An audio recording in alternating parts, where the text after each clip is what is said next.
is fired there. There are enormous logistical problems. We just looked down what is 8th Avenue behind us here, which is normally at this time of the day packed with cars. This is rush hour, people trying to get out of the city. It is empty, and the city, in at least this part of the city, Manhattan, is shut down, which means that thousands of people who are trying to get home, trying to get to the suburbs, trying to get to Long Island, trying to get to New Jersey particularly. That's where those trains, what are called the PATH trains, come into New Jersey, from New Jersey rather, at the Trade Center. All of them stranded here. CNN's Richard Roth is down on the streets of New York and is talking to some of the people who I suspect are wondering when they will get home. Richard?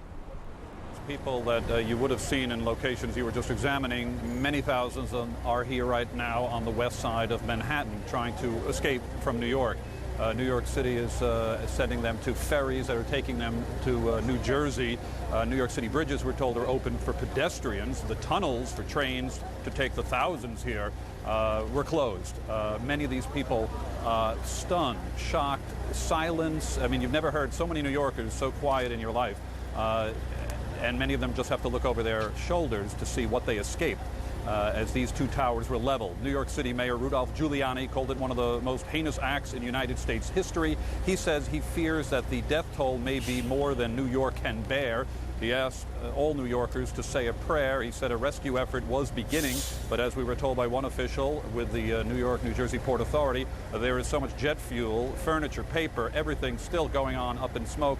He didn't want to send in his people to begin any type of detailed rescue effort. There are reports of some people alive, many dead down there. Scores, hundreds of emergency vehicles with their sirens have been roaring down Manhattan's west side here to the scene, carrying federal security people, all kinds. Mayor Rudolph Giuliani said that there are more than 1,000 people taken to what's known as Liberty State Park, the walking wounded, he called them, several hundred, 600 or so in New York City hospitals. And the mayor said that there are 170 hospitals that are up and running, and other buildings are helping out for support.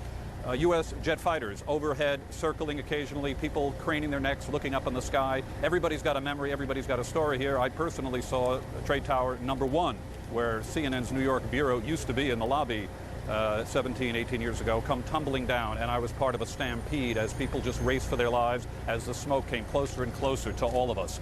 That was after Tower #2 had gone down. You couldn't even see what was left of it, if anything was standing, due to all of the smoke. Aaron. Richard, just help orient me for a second. Tell me where you are in the city right now as you talk to us. We're on approximately 33rd Street on the west side of Manhattan. The Hudson River is just behind our camera position here, and it is an orderly departure here. I mean, you can see for yourself. People are just, they left work early, they were ordered out. The city is on high alert, no flights, and people are headed to New Jersey. Many of them would be at the ferry at this time on a normal day. This is certainly not a very normal day in New York City. It certainly is not, Richard. Thank you. It is, I don't know if remarkable is the right word, but it's worth noting again that in every picture that we have seen from the scene, the people who had just experienced the most horrendous imaginable thing were remarkably orderly and calm as they left the area. I don't want to suggest for a second that there wasn't any panic, that there wasn't any screaming. These are human beings, and human beings behave in a variety of ways.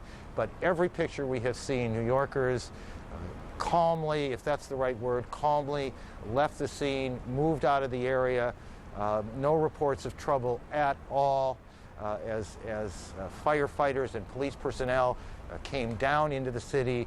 Scores, hundreds of civilians started to move out, and they are still calmly moving out. We suspect there is some sense of shock as they try and figure out what has happened to their city, what has happened to their lives, and perhaps most importantly, what has happened to their friends and their co-workers who may not have gotten out of those buildings today. One of the problems that the city is faced with is, and as Richard alluded to, is moving people around. You have essentially a shutdown going on here. In some of the outlying areas, city governments are trying to support the city as best they can. Tom Swayze is the mayor of Glen Cove out on Long Island. Tom, I think you're on the phone, Mr. Mayor. Can you hear me? Yes, this is Tom Swazi, Mayor of the City of Glen Cove. Tom, tell us what Glen Cove is doing to support the efforts going on here in Manhattan. We have high-speed ferries that operate from Glen Cove to Pier 11 down by Wall Street. And we've already evacuated about 1,200 people with the help of Fox Navigation from New York City out here back to the island. We are now working at the request of Commissioner Carrick to try and bring emergency personnel, doctors, nurses back into Manhattan to try and help relieve some of these doctors and nurses that are going to start getting very exhausted at the area hospitals down on the southern tip of Manhattan. And is there a number people should call or a location they ought to go to if they are medical personnel and can help in the effort down there, where they can get on one of these ferries and come on down? We'd like them to come to the end of Glen Cove Road, the northern end of Glen Cove Road in Glen Cove, to the parking lot across from our police station, the end of Glen Cove Road, across from the Glen Cove Police Station, where we will take them by bus down to the ferry terminal. If they want to call for information, they should call the ferry terminal itself at 609-3342, 609-3342. We're coordinating with the Nassau County and Suffolk County Emergency Management offices as well, but right now we need to get emergency-type personnel, doctors, nurses, EMTs. We know everybody wants to help, but we're not looking for just regular volunteers who mean well, and we appreciate their interest. We're looking for professionals who can go into Manhattan and be prepared to work. Tom, thank you for joining us and for your efforts today. I apologize for mispronouncing your name a moment ago. Thank you. Judy in Washington. Aaron, we're here in the Washington studio, and among others, I'm joined by former U.S. Secretary of State Alexander Haig, former Army General Haig. You were, of course, Secretary of State during the Ronald Reagan administration. And, Mr. Secretary, you were in that post at a time of a national emergency, the assassination attempt on the life of President Reagan. And what I want to specifically ask you about is, what is it like for the people on the inside, the heartbeat of government, when something horrific like this happens? Of course, this is a very different situation, but what is it like when you have to react to something? Well, I think most people wait and look for direction, and so it's very important that they have it. If they don't, they sometimes sit in shocked inaction, and so you have to have that. And that's the critical aspect of moving through a crisis of this kind. And we've heard from President Bush now at 3 different intervals today, when he was still in Florida, when he moved on to Louisiana, and then a statement when he was in Nebraska. Now we know he's back to Washington. Now let me ask you, he's coming back to the Washington area. We don't know where he's going to go. Vice President Cheney at an undisclosed location. The Speaker of the House, second in line to the presidency, at an undisclosed location. I'm not asking you to tell us where they are, but what would it be like in one of these locations where they were essentially kept away and kept safe? Well, all of these installations have been established for precisely this reason. And that means that they're armed with communications, with living facilities, and that's the situation. Now, they don't exercise them all as regularly as I suppose we used to during the nuclear era, but they still exercise them, and they're very, very efficient facilities. You're saying they don't exercise them, presumably because it's felt that the threat isn't as serious in the post-Cold War world? Well, it's, you know, government is tough, and people are always responding to the crisis of the moment. Usually it's in the first headlines in the daily press. So many times they don't get to go to these relocation sites as often as we'd like, and I used to have to push that when I was in the National Security Council. The exercises where you would practice what you would do in an emergency. But once they're at the site, I mean, are we talking about very spare surroundings, bare walls, canned goods for food? No. I mean, what are we talking about? It varies. It varies. Of course, there's an airborne facility. We all know that there is an airborne facility for the president, and that's Andrews Air Force Base. There are other facilities, some very, very close and some more distant, which were anticipated might be required in a nuclear attack. What about the lines of communication? You mentioned that. That was the first point you made, that once they're at these locations, there has to be communications. How up to date is all that? Well, it's kept pretty well up to date. I know, for example, the day President Reagan was shot, it was very clear to me that that command post, that command and control center, had to be in the west basement of the White House or in one of these alternate emergency facilities, because they were equipped to do precisely that. Now, since that time, we've improved the State Department communication facilities, and the Pentagon, of course, is very well equipped in that regard. So there are 3 locations that you could run a crisis from that are known, but there are others. General Haig, what do you say to those Americans watching this horrific set of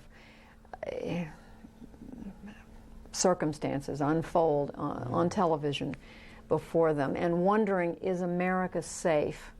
Is America safe? Do I feel safe getting on an airplane and flying somewhere? Am I safe to go into a tall building in Manhattan, to walk into a federal building in Washington, D.C., anywhere, whether it's touring the White House or the Capitol? I mean, what has today done to our sense of safety? Yeah, the answer to your question, Judy, is obviously whatever we've done heretofore has not been adequate from the standpoint of your question.